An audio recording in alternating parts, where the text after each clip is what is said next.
Oi, João, boa noite. Boa noite, como é que tá? Tudo Como é que você tranquilo? está?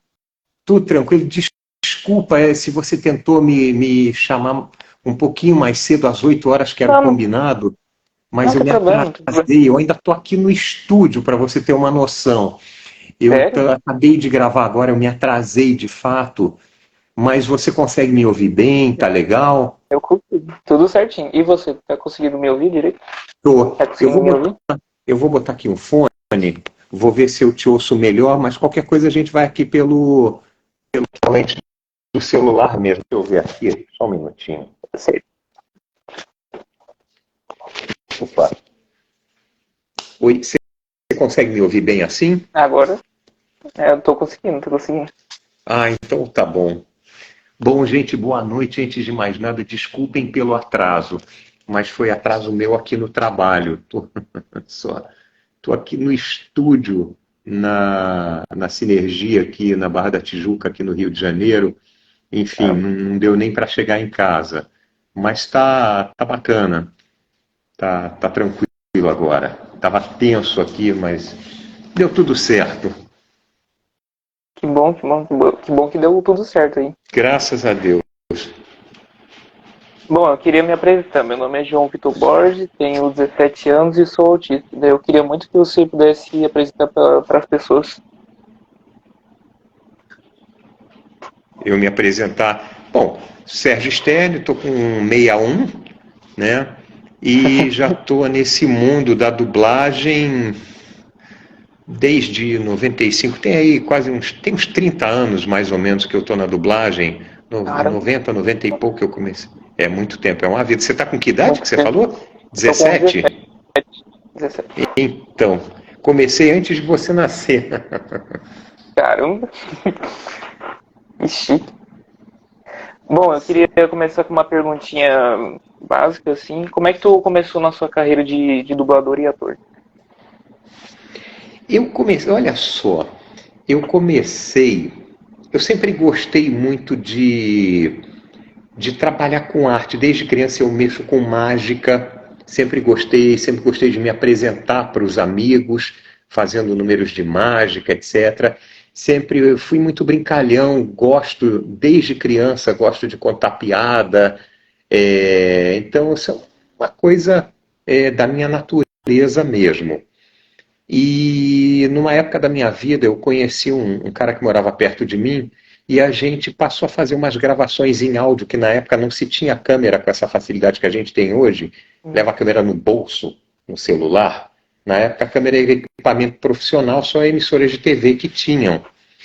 Então a gente gravava áudios satirizando programas de televisão, comerciais que eram muito famosos na época. A gente brincava com isso e mostrava para os amigos. As pessoas se divertiam muito. E numa ocasião, assim, cortando bastante a história, eu segui minha vida e, enfim, me formei como biólogo. Não era exatamente o que eu queria fazer da minha vida, porque eu gostava mesmo dessa coisa da arte. E num determinado momento, uma empresa me mandou embora do meu emprego e eu sabia que na rua onde eu trabalhava tinha um estúdio de dublagem que coincidentemente se chamava Telecine. Não tem nada a ver com os canais Telecine, o nome é que era igual. E aí, quando me mandaram embora, eu fui lá para ver esse negócio de dublagem porque eu achava que seria uma coisa parecida com o que eu já fazia com aquelas gravações de áudio, entendeu? E aí eles me disseram que eu poderia me dirigir ao Sindicato dos Artistas e Técnicos em Diversões Públicas e tal, aqui do Rio de Janeiro, levando material comprobatório de que eu já havia trabalhado com arte em palco, e eu tinha material, eu tinha programa de shows de mágicas, de shows de mágicos que eu já tinha me apresentado em público. Juntei aquele material todo com meu nome impresso, trabalhei em ópera, fiz figuração em ópera, e já fiz outras coisas em palcos, e eu tinha isso comprovado pelos programas das peças em que aparecia meu nome. Levei isso no sindicato e eles me deram um registro provisório. Falaram, olha, com esse registro aqui você vai poder trabalhar em qualquer lugar que você queira, teatro, televisão, cinema, dublagem. e você vai ter que, durante um ano, trabalhar e juntar novos comprovantes. Ano que vem você retorna com esses novos comprovantes, e se a gente vir que você entrou de cabeça no negócio, a gente dá um registro definitivo. E foi o que aconteceu. Saí correndo atrás da dublagem, fiz curso de dublagem, cursos livres de dublagem, saí batendo de porta em porta nos estúdios, me apresentando, e aí com isso eu consegui juntar material suficiente para, no ano seguinte, conseguir meu registro definitivo. E depois só que eu fui fazer cursos de teatro. Entendeu? Foi uma meio doida, meio corrida, mas que no fim deu certo. Caramba. Uma dúvida que eu tenho, tipo, você se inspirou tipo, com algum dublador que você já conhecia ou foi pela família assim para começar na dublagem? Não, eu na verdade, eu não tinha essa, como é que se diz? Eu não tinha como um objetivo específico chegar na dublagem, entendeu? Mas eu gostava muito da arte de interpretar com a voz, porque aquelas brincadeiras que eu fazia com o meu amigo, sem saber, o que eu estava fazendo era o radioteatro. Antigamente não existia televisão, então as pessoas ficavam ouvindo rádio, e no rádio tinha peças de teatro. E os caras faziam aquilo, interpretavam só com a voz e com trilha sonora, com efeitos sonoros. Eles contavam histórias como se fossem as nossas novelas atuais, só que não tinha imagem, na época ainda não existia. Isso bem antigo, antes da televisão chegar no Brasil, antes de 1950. E os caras, de fato, eles interpretavam e faziam aquilo com uma verdade que as pessoas se emocionavam e riam e etc. Isso é o chamado teatro. E eu, na base da brincadeira, eu estava fazendo radioteatro com meu amigo e não sabia disso.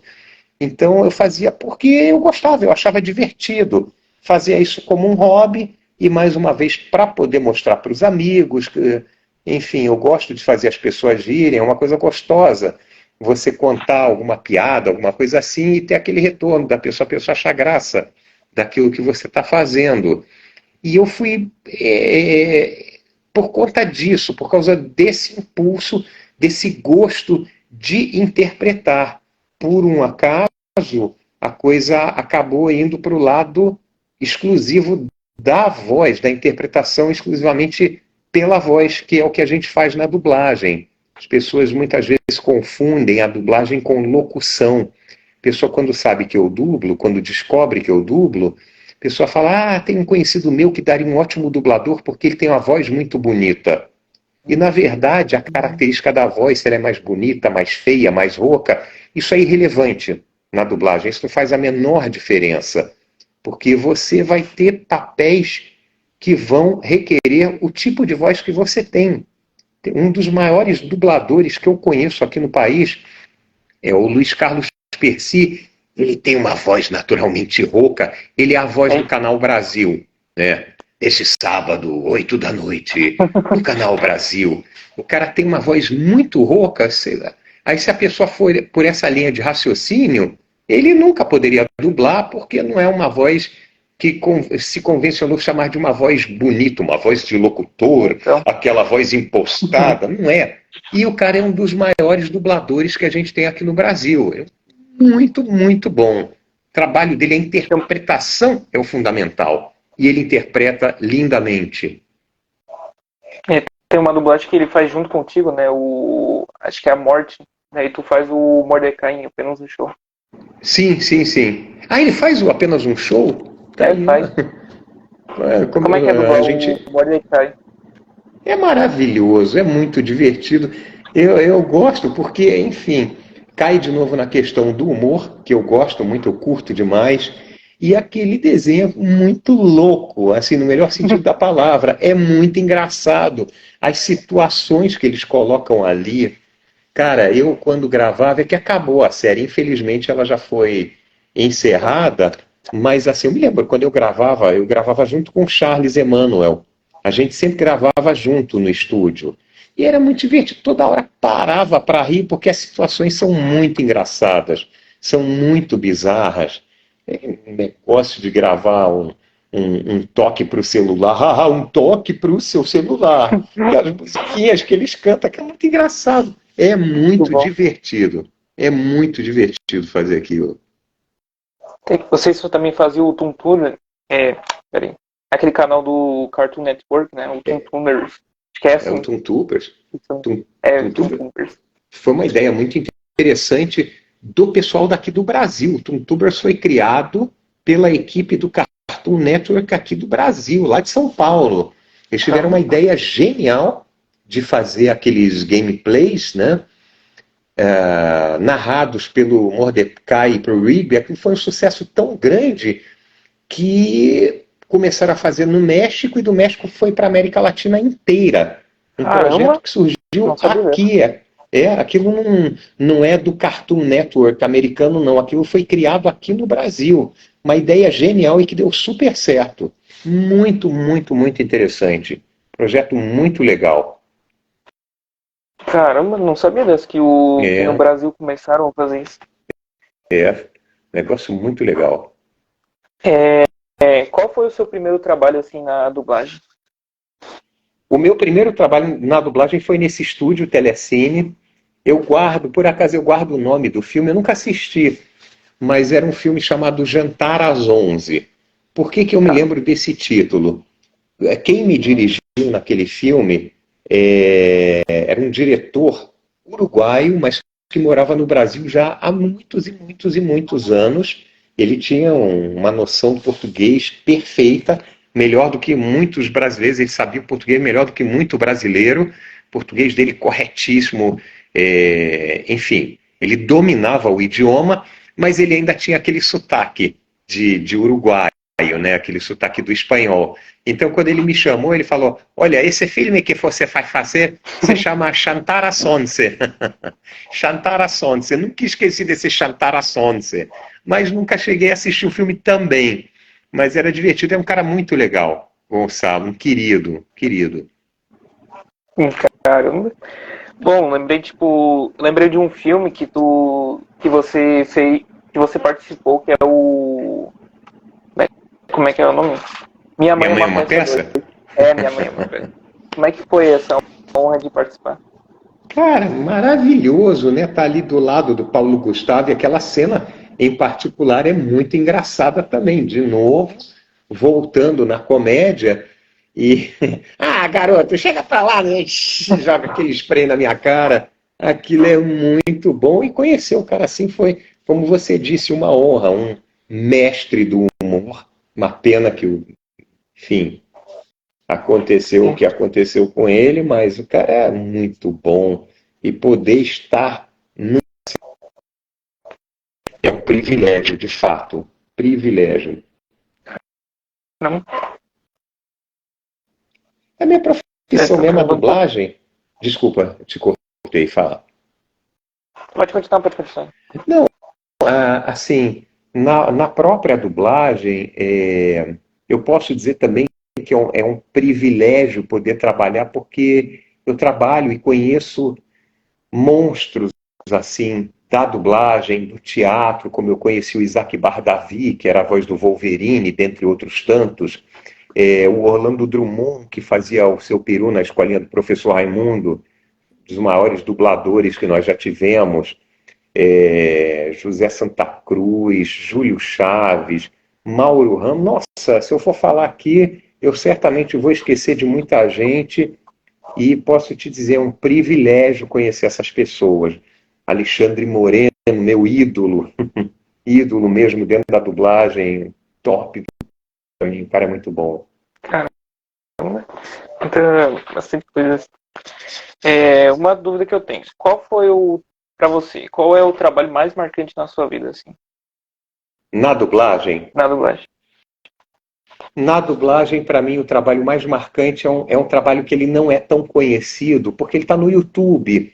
É uma série chamada Cosmos, que foi escrita e apresentada por um astrônomo americano chamado Carl Sagan.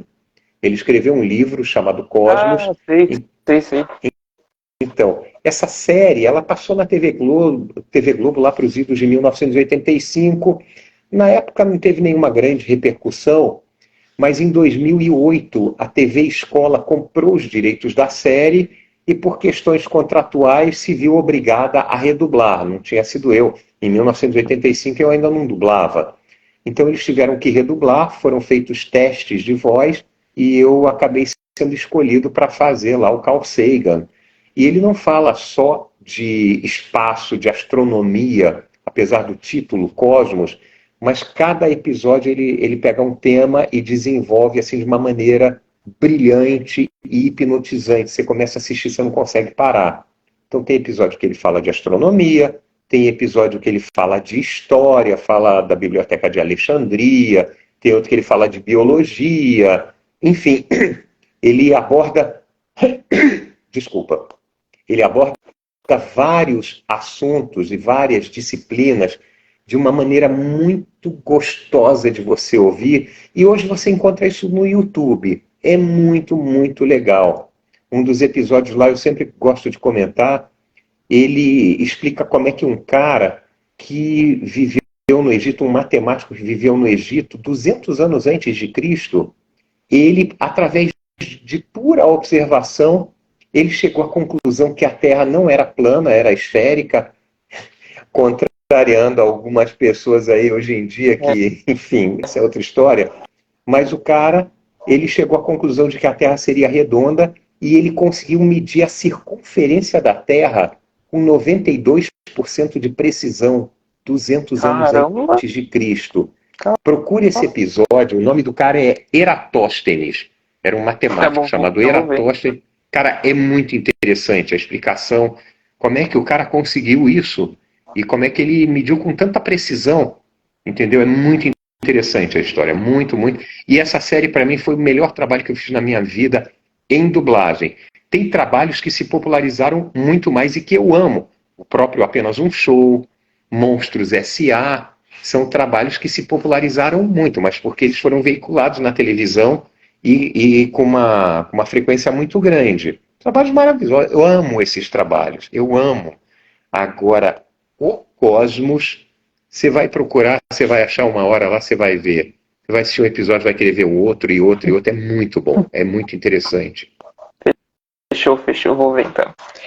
Uma dúvida que eu tenho, tipo, qual é a diferença entre, tipo, dublar filme e dublar série, por exemplo? Tem alguma diferença, assim? Não. Na prática, não tem diferença nenhuma. Diferença que existe é entre você dublar, seja um filme ou uma série filmada com atores de verdade, e uma animação. E aí existem N tipos de animações. Tem aquele desenho animado tradicional, aqueles desenhos mais antigos. Existem hoje várias técnicas diferentes de computação gráfica, cada uma tem a sua característica.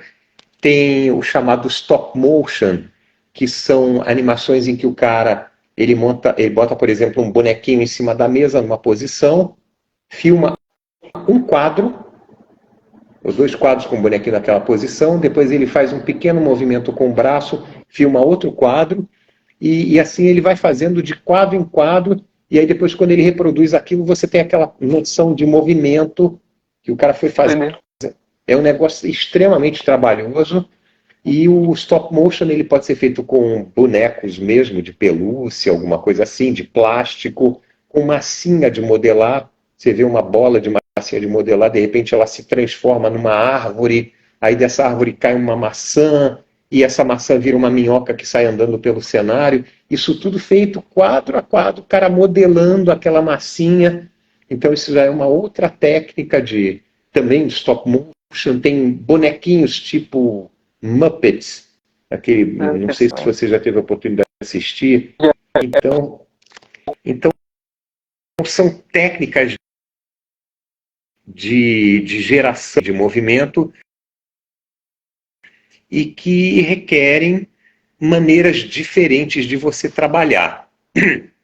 Caramba. Como é que é o seu processo em dublar animes? Como é que foi dublar o Miau em Pokémon? Cara, foi doloroso pra garganta, né? Porque é muito gritado, muito arranhado, mas muito legal.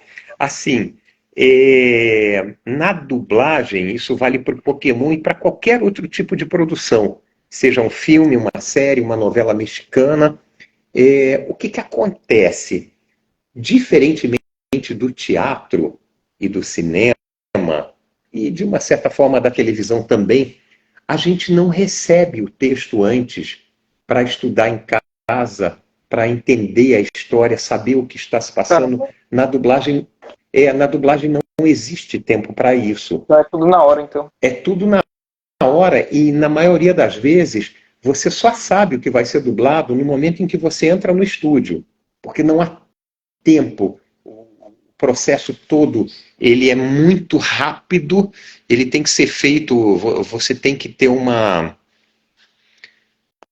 percepção muito rápida. Você vê aquela imagem, aquela cena que você vai dublar, você assiste pela primeira vez quando você chega lá no estúdio e você vê o texto também pela primeira vez ali na tua frente. Então, o diretor, ele às vezes fala, olha, esse cara aqui, ele é um policial, ele está correndo atrás de um bandido já não sei quanto tempo, está quase pegando ele, e é isso. É o máximo de informação que a gente recebe. Aí o cara passa aquela cena, você acompanha aquilo com um texto já traduzido, e você tem que ter essa rapidez de compreender a cena, a emoção do cara que está ali. O cara já está pronto, o cara que está lá na tela, ele ensaiou aquela cena, ele ensaiou aquele filme inteiro, aquele episódio inteiro, ele ensaiou, ele gravou e tal, com o devido tempo. Então ele já está ali pronto e a gente, naqueles poucos minutos, a gente tem que ter essa rapidez para entender qual é a situação que ele está passando, qual é a situação que isso exige da sua maneira de interpretar. Botar um medo no cara, botar um pavor, um grito, uma ameaça, ou o cara está se divertindo, ou ele está acuado. Você tem que perceber isso tudo em 1 minuto ou 2. Isso não é maneira de falar, em 1 minuto ou 2 de relógio mesmo. Você tem que compreender a cena e mandar a sua voz da maneira adequada. Então, é uma das grandes dificuldades da dublagem, de você pegar isso tão rapidamente e interpretar da maneira correta. Isso vale para tudo, inclusive para o Miau, do Pokémon. Entendeu? Essa é a grande dificuldade. Eu acho que tem só um game que você dublou, né? Que é o Lego Batman 3 Beyond Gotham, o Vagalume. Tem outros jogos que você dublou ou é só esse jogo? Isso que você está falando, isso é um game ou foi uma longa-metragem do Batman, do Lego do Batman? Não foi um É um longa? game. É um game? Eu faço muito pouco game, e não é por uma opção minha. Até porque o trabalho todo que a gente faz na dublagem não é a gente que escolhe, é o diretor de dublagem que ele acha, bom, essa voz aqui é adequada para fazer esse personagem por várias razões. O tipo de voz, esse aqui é um personagem mais difícil de dublar, ou ele é mais tranquilo, então eu posso pegar um dublador que está começando, ele vai dar conta do recado. Então o diretor ele tem o conhecimento dos artistas que estão no mercado e ele que vai escalar. E por alguma razão aí que eu não vou saber te responder, eu sou muito pouco chamado para fazer game. Eu gostaria de fazer mais, acho muito divertido. Acho muito, muito legal. Eu fiz vários games, estou falando aí de 30 anos de dublagem, talvez eu tenha feito 30, 40 games, participações pequenas em cada um deles. Mas assim, eu gostaria de fazer, mas se tivesse oportunidade eu faria, assim, eu acho bem legal. É um trabalho completamente diferente da dublagem convencional, porque a gente coloca a voz sem ter a imagem para ajudar. A gente só tem o áudio original e aí a gente tenta dublar em cima do áudio original, do tamanho, na interpretação igual. É um trabalho bem legal, é muito divertido. Mas assim, não tive oportunidade de fazer muita coisa nesse sentido não, mas por outro lado, trabalho bastante, felizmente, em tudo que eu te falei, documentários, séries, doramas, novela mexicana, sitcom, é bacana. Graças a Deus tem bastante trabalho. Cara, é uma dúvida que eu tenho também. Você tem alguma preferência para dublar?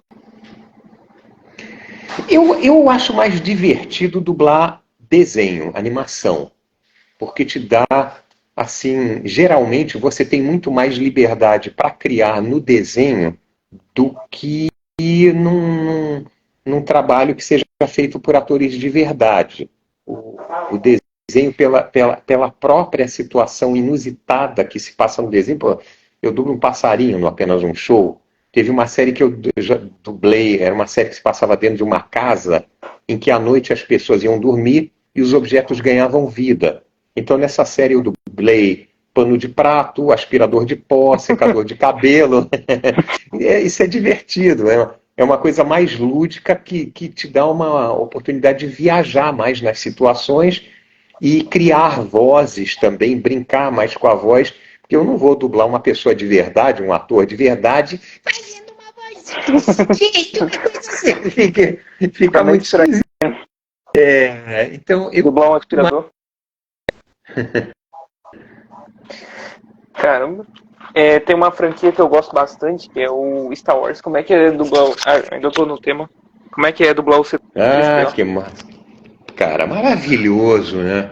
Maravilhoso. E assim, foi um presente que caiu no meu colo, porque antes de mim, quem dublava o C3PO era o Marco Antônio Costa.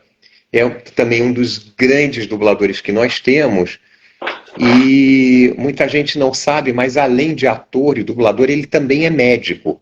E de uns anos para cá, ele resolveu se dedicar mais à medicina, voltou a atender com mais frequência do que ele fazia antes, e com isso ele acabou se mudando para Campos do Jordão. Aí alguns personagens dele foram redistribuídos por outros dubladores, porque ele não tinha tempo de fazer tudo aquilo que ele fazia antes, entendeu? E aí o C3PO foi um dos que caíram no meu colo, assim, maravilhoso. É um personagem maravilhoso, né? Muito divertido também, aquele lado medroso dele. Eu acho bem divertido. Ele tem uma coisa assim que daria bem para desenho animado. Aliás, eu comecei a fazer isso, o C3PO, justamente no Guerra dos Clones, que foi uma série feita em computação gráfica. Ali, então, ele tem essa coisa mesmo de desenho animado, né? O tipo dele, a característica da personalidade dele se encaixaria perfeitamente num desenho animado. Ele aparece em um desenho animado, o Wi-Fi Ralph, uma aparição dele. Eu acho que você dubla ele. Pode ser, eu não estou lembrando agora, mas é bem provável. Porque vocês têm a memória muito melhor que a nossa, vocês que assistem. A gente sai de um estúdio, entra no outro e a gente não tem tempo para assistir as coisas que a gente faz. É muita coisa, é um volume muito grande e, além disso, a memória que vocês têm é uma coisa admirável. Vocês que são fãs mesmo do trabalho, vocês têm uma memória assim admirável. Eu não entendo como é que vocês conseguem guardar tanta coisa. Eu aprendo muita coisa com um fã de dublagem, que começa a conversar comigo, porque o personagem tal, não sei o que, assim, assim, assado. Eu falo, é mesmo, ele tem essa característica. A gente não tem como saber, porque a gente grava só os pedaços em que o nosso personagem aparece num determinado episódio. Eu não assisto o episódio inteiro quando eu vou dublar, só aquelas poucas cenas em que ele entra, então fica uma coisa meio desconexa na cabeça da gente. A gente não tem a oportunidade de conhecer tão a fundo quanto vocês. Então, como é que é dublar tipo um dos personagens, uma das meus desenhos animados favoritos, que fez parte da minha infância, que é o Bongo em Meu Amigãozão. Cara, o Bongo é maravilhoso. Aliás, foi bom até você ter tocado no Meu Amigãozão, porque se perguntou assim, o trabalho que eu mais gostei de fazer. Tem os meus eleitos, que são o Cosmos, como eu te falei, o Apenas um Show, o Monstros S.A., o Mike, e sem dúvida o Meu Amigãozão está nessa lista. É um desenho muito, muito, muito lindo. E eu não sei se você teve a oportunidade de assistir o longa-metragem que foi para o cinema. Cara, se você puder, assista. Talvez já tenha disponível em algum serviço de streaming. Deve ter. Cara, que história linda, que longa-metragem maravilhoso. Assim, eu fui assistir, como eu te falei, quando a gente está dublando, a gente não tem a percepção exata de tudo que acontece ao longo da história. Eu fui assistir no cinema, na estreia, eu chorava que nem uma criança. Falando sério, chorei dentro do cinema, emocionado com determinadas passagens, determinadas cenas. É muito lindo, é uma série maravilhosa, com certeza é uma das que estão assim no topo das minhas preferidas. É lindo Então, demais, lindo. então, E o Bongo é muito divertido, né? Todo hiperativo, ele é muito divertido. então eu vou colocar na minha lista, então, para assistir. Coloca aí, você vai gostar muito. Se você já gosta da série, você vai amar esse longa-metragem. É muito, muito bom.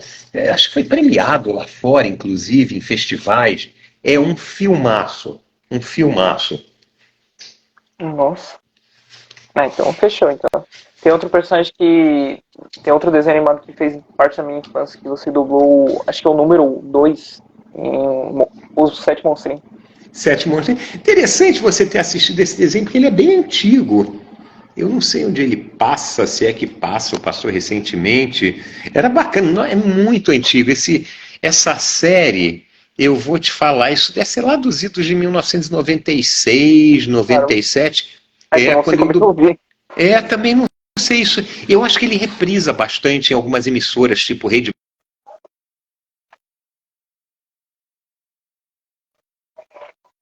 Alô?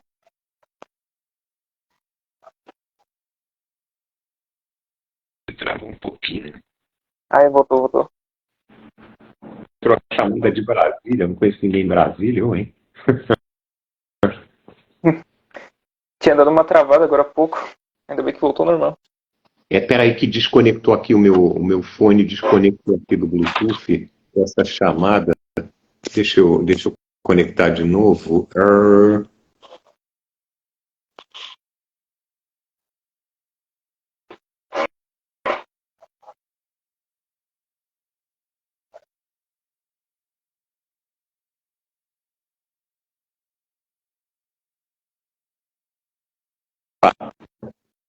Você tá vendo? Aí voltou. Voltou, desculpa. Agora que eu lembrei de um personagem muito famoso que você dublou, que é o Pica-Pau. Como é que Sim, é a honra de fazer ele? como você falou, é uma honra. É um personagem icônico, muito divertido, dificílimo de fazer. Foi outro presente do Marco Antônio Costa que caiu no meu colo. Quando ele precisou se mudar para Campos do Jordão, o Pica-Pau foi um dos personagens que ele teve que deixar. E aí, de novo, o teste de voz, etc. O teste de voz foi feito. Você consegue um papelzinho para mim, por favor? Papel, lenço de papel, alguma coisa assim. O Pica-Pau, a gente fez teste de voz para o longa-metragem. Você chegou a ver o longa-metragem? Ainda não. Eu tenho que ver. É, Tem um monte de o, coisa que eu não vi ainda. o longa-metragem ele tem uma pegada diferente dos desenhos. Por quê? O roteiro daquele filme, o texto daquele filme, ele é mais voltado para criança pequena, entendeu? Na faixa dos 7, 8 anos. E o que passa na televisão é tudo menos desenho para criança pequena, que ele é muito mal, né? O Pica-Pau, ele é muito mal, as maldades lá que ele faz. Então, para criança, claro, criança também, mas é um desenho muito mais divertido para adulto, eu acho. E o filme tem uma pegada mais infantil, mais ingênua. Tem lá as maldadezinhas dele, aquelas coisas que ele faz, mas é um filme mais voltado para a criança mesmo. E é um filme, de fato, filmado com atores de verdade, e o Pica-Pau é a única coisa feita em computador. E é muito bem feito, é uma animação muito legal, muito bem feita. Se puder, Então, assista. Deve estar aí em algum streaming também, qualquer. tem. Bom, vou assistir então. É, Lembrei de legal. outra desenho animado que você dublou, o Kiko. O Kiko também. Obrigado. Só um minutinho. O Kiko também foi uma situação inusitada, porque era um desenho animado, né? Era um desenho feito em cima da série. Os primeiros episódios, inclusive, foram episódios da própria série, que tinham sido feitos pelos atores originalmente. Deixa eu ver se eu equilibro aqui. Você desculpe essas tremedeiras aí na imagem, essa coisa toda, mas é que eu estou aqui num ambiente que eu não tenho como botar um suporte para o celular, um negócio desses. Não tem problema. Estou saindo de quadro aqui toda hora. Mas, enfim, o que, quando chegou aqui para ser dublado no Rio de Janeiro, ninguém entendeu muito bem. Por que não vão ser as vozes da série a fazer o desenho? O Nelson Machado fazendo Kiko, enfim, aquela turma toda de São Paulo. Não sei exatamente o que houve, mas no fim das contas o que aconteceu é que metade do elenco foi do Rio de Janeiro e metade foi lá de São Paulo, vozes da série original. Algumas pessoas dublaram em São Paulo os respectivos personagens e outras foram feitas aqui no Rio de Janeiro. Eu, na época, era contratado da Herbert Richards e me apresentaram aquilo ali. Olha, chegou esse trabalho aqui, você tem que fazer. Então, tá bom. Era funcionário.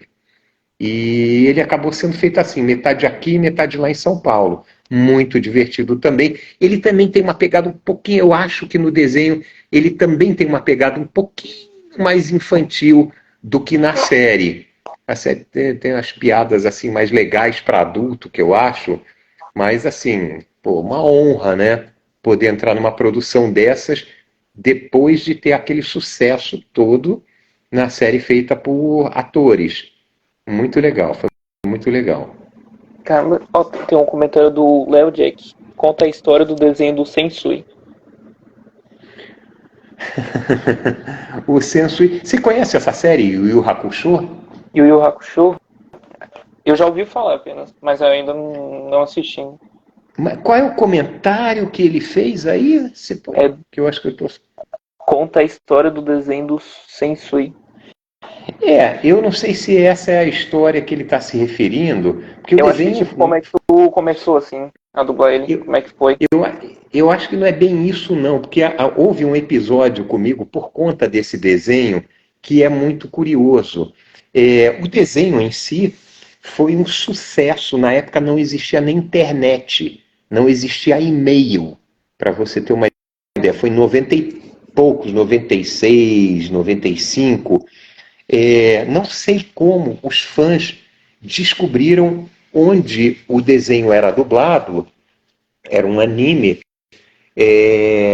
Eles descobriram o endereço lá do estúdio onde foi feita a dublagem e eles mandavam cartas para a gente. Você sabe o que é uma carta? Não é brincadeira minha, não. Você sabe o que é?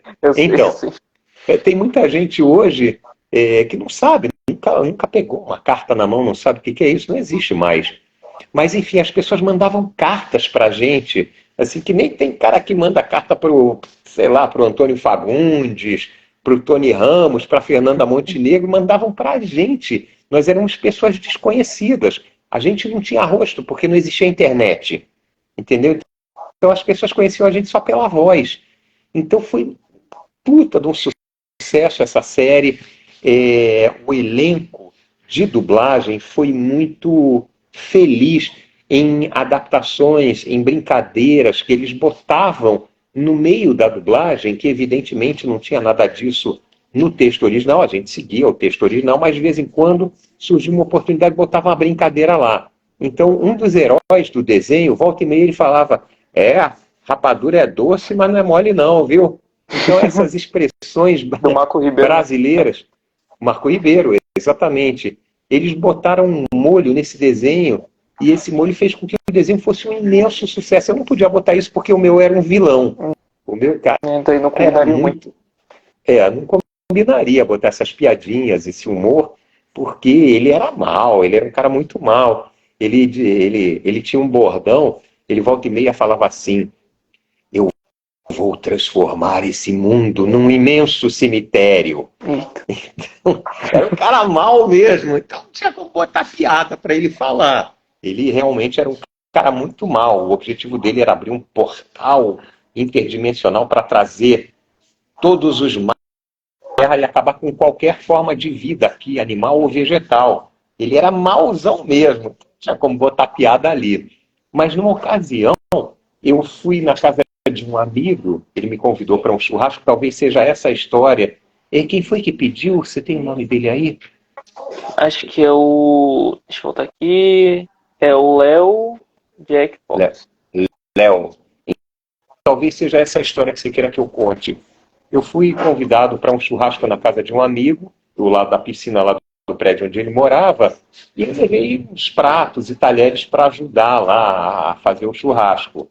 Pratos de verdade mesmo, não de plástico, não prato descartável, prato de cerâmica, pesado, louça.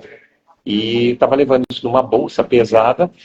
E aí, quando eu estava chegando no prédio, estava carregando aquela bolsa, eu me dirigi para o elevador e tinha um garoto lá de uns 18 anos que eu nunca vi na minha vida. Ele ia entrar no elevador, mas ele viu que eu estava me aproximando e segurou a porta para mim. Aí eu passei do lado dele e falei, obrigado. Só falei isso. Na mesma hora o cara arregalou os olhos e falou assim, você é o Sensui, meu vilão favorito do Yu Yu Hakusho. E você também dublou o Mike Wazowski, dublou isso, dublou aquilo outro. Deu a ficha completa dos meus trabalhos, um cara que eu nunca tinha visto. Aí ele morando lá no prédio. Falei, não, eu vim só num churrasco aqui na piscina. Ah, tá bom. O cara devia ter uns 18 anos. Aí fui lá pro churrasco, aí umas 2 horas depois, o cara me desceu com um desenho que ele fez do Sensui, personagem. Ele desenhou à mão em 2 horas, escreveu uma dedicatória linda para mim e me deu de presente. Um negócio muito lindo, que eu emoldurei e fiz daquilo ali um quadro que está na parede da minha sala, até hoje. Nossa. Um negócio muito lindo. Muito lindo. Nossa, que massa. Bom, uma última... Até lembrei de outro personagem. O Chicrinho em Cuphead. É outro muito legal. É outro também que força bastante. Agora... Aquela voz bem fininha. Bem fininha. Mas muito legal. Eu não conhecia o game. Quando chegou o desenho pra gente dublar, as pessoas falaram, não, que existe para celular e tal. Aí é que eu fui me informar, sabia. Mas o desenho é muito legal. A estética daquele desenho, aquela coisa que parece desenhos dos anos 50, anos 40. É muito legal. E muito divertido também de fazer. Muito bacana. Caramba. Bom, a última perguntinha que eu tenho. Como é dublar um dos personagens mais incríveis que tem, o Mike Wazowski?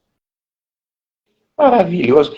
Você vê, como eu te falei, a gente quando entra no estúdio, a gente não sabe o que vai ser feito. E na época, o Mike, o Monstros S.A., foi o primeiro filme em que ele apareceu. Depois veio a Universidade de Monstros, tem uma série chamada Monstros no Trabalho, mas quando eu fui fazer o primeiro filme, não sabia do que se tratava, não sabia se o filme ia bombar ou não, graças a Deus bombou. E, assim, a história eu acho genial. Esse negócio dos os monstros terem medo das crianças. Eu acho uma coisa muito inteligente que eles fizeram ali, principalmente para pegar a criança, para tirar aquele medo de criança, de pode ter monstro debaixo da cama, dentro do armário. Aqui no Brasil nem existe muito essa cultura do monstro dentro do armário. Aqui nós temos o nosso bicho-papão, tem outros folclores aí um pouco diferentes. Mas, enfim, o filme foi feito por americanos e dentro da cultura deles eu acho uma coisa muito interessante deles criarem um ambiente em que os monstros se sintam ameaçados pelas crianças.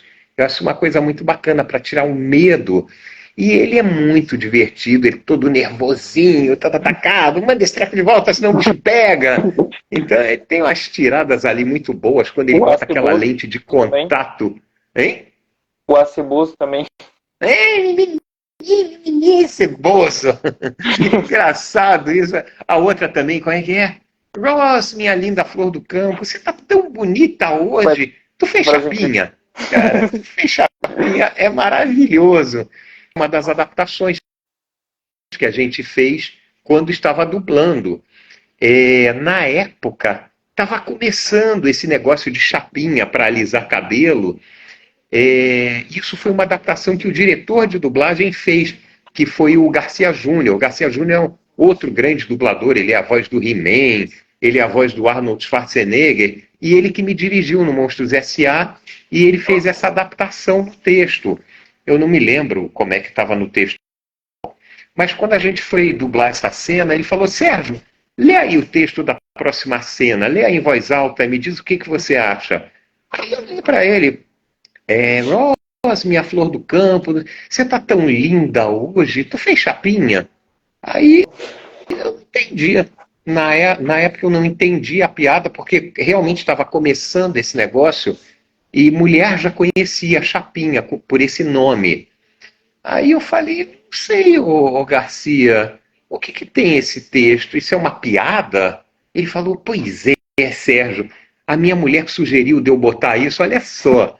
A minha mulher sugeriu de eu perguntar esse negócio da chapinha. Ela disse que vai ficar muito engraçado e tal, e coisa. Eu falei: olha, eu particularmente não entendi a piada. Ele falou: não, é um aparelho que mulher usa para alisar cabelo e tal. Ela falou para botar, que é engraçado. Eu falei: olha, ô Garcia, eu não conheço esse aparelho, mas se ela está falando, deve ter a sua graça. E aí, quando foi a estreia do filme, que a gente foi convidado para uma estreia, o cinema estava lotado, e na hora que ele fala isso, tu fez chapinha, o cinema abaixo, todo mundo caiu na gargalhada. Falei: opa, valeu a pena. Valeu a pena botar aquela chapinha ali, funcionou. E é um negócio muito legal, né? Eu lembrei de uma cena do Monstros S.A. que é tipo... É aquele do Mano, esse treco de volta senão o bicho pega, daí no finalzinho dos créditos ele realmente canta a música. Eles fazem um musical. Aqui, Togashi, é muita alegria para nós três dublagens ter o Sérgio Stern interpretando o nome. Pô, brigadão, Togashi, desculpa a todo mundo que eu não pude comentar. Eu tenho uma dificuldade enorme para conversar com quem está me entrevistando e ao mesmo tempo ler o que vocês escrevem para mim. Já agradeço de cara a vocês todos que estão até essa hora acompanhando aqui a gente. Eu gosto muito de falar com vocês. Entendeu? Peço desculpas por não responder todas as perguntas, mas obrigado demais a vocês todos, tá? Bom, eu queria te agradecer muito, muito mesmo de coração por ter aceitado esse convite. É uma honra imensa. Pô, eu te agradeço obrigado. Muito de coração mesmo. Obrigado é um dublador incrível. pelo convite, foi bom demais. Bom demais conversar contigo. Muito, muito obrigado mesmo. Valeu, gente. Brigadão. A gente pode tirar uma fotinha? Claro que sim. Aí, foi. João, Fechou, muito então. obrigado pelo convite. Prazer sempre poder falar com vocês. Tá bom? E sucesso aí com o teu canal. Muito, muito obrigado mesmo. Bom, gente, brigadão. Beijo para todos. Até uma próxima. E um bom final de semana. Para você também. Valeu, obrigadão. Você também. Abraço. Abraço.